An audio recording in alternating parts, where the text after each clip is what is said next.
Morning, guys. On Matthew 24, reading from verse 15 to verse 22. Verse 15, therefore, when you see the abomination of desolation. So that's, we need to ask ourselves, what is that?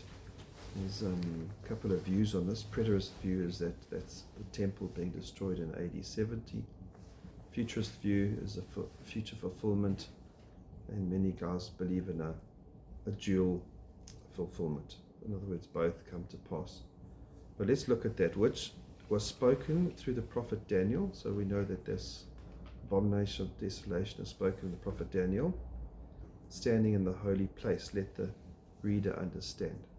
So we've got a place, we've got a book, so we obviously need to turn to those books.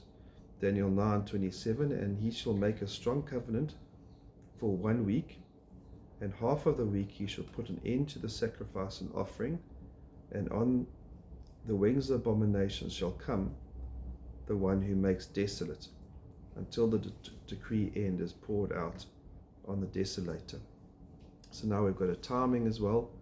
We know we're now in the last week, the last 7 years, which is the final years of tribulation. So when the trumpets and bowls are poured out of wrath. We also know that this is the time of the peace treaty, the Antichrist. We know that the temple has been rebuilt. That's one of the signs we're looking for the temple to be rebuilt. And so we now need to look at what is this abomination of desolation. It also appears in Daniel 11:31.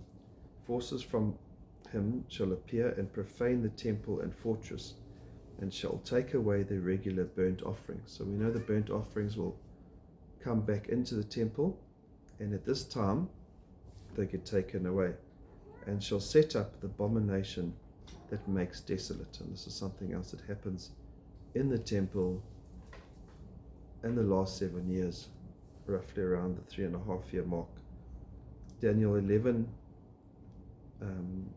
12 verse 11, and from the time that regular burnt offerings is taken away, there's our timing again, and the abomination that makes desolate is set up, there shall be 1,290 days, which is roughly 3.5 years. Blessed is he who waits and arrives at the 1,335 day mark. So that's 45 days, 42 days later, after the peace treaty. And so we've got a very specific timing. So if we're going to look at the book of Daniel, as Mathew says, we can work out when this is going to be in the future, in those last 7 years. So if we look at church history, what happened in that time, if we go back to the original abomination of desolation, we had this man of Artaxerxes Epiphanes, who was a bit of a counterfeit Jew. He came in, he abolished the sacrificial system. We know on the Sabbath he made them, instead of resting, he made them work. There was sacrifices of pigs, which is an unclean animal, and so there's, in every way, it was like an abomination. And so he brought in abominations into the temple.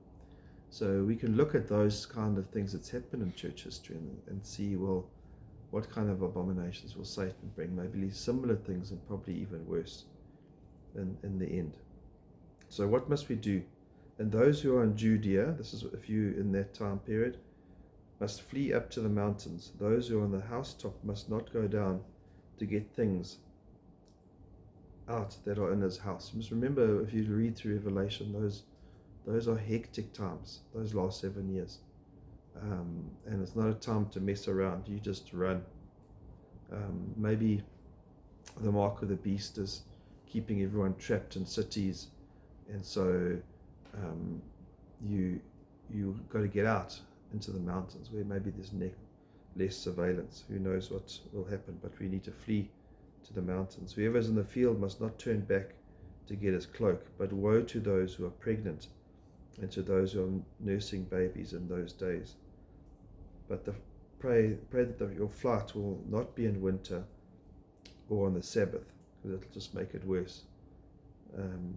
For then there will be great tribulation, such that has not occurred since the beginning of the world until now, nor will ever be. And if we go through the book of the book of Revelation, you can see what kind of tribulation is happening at this time. Horrendous. Nothing that's ever happened before will be happening here. Amen.